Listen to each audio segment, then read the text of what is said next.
ठेवून अशी प्रतिज्ञा घेतो की देशाच्या लोकशाही परंपरांचे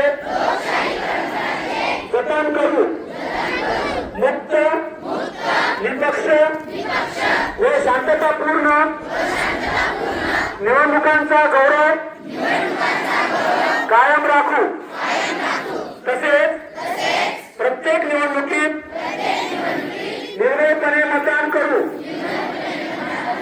धर्म, वंश, जात, पंथ, भाषा किंवा कोणत्याही प्रलोभनास बळी न पडता मतदान करण्याची आम्ही दृढ प्रतिज्ञा करीत आहोत। धन्यवाद।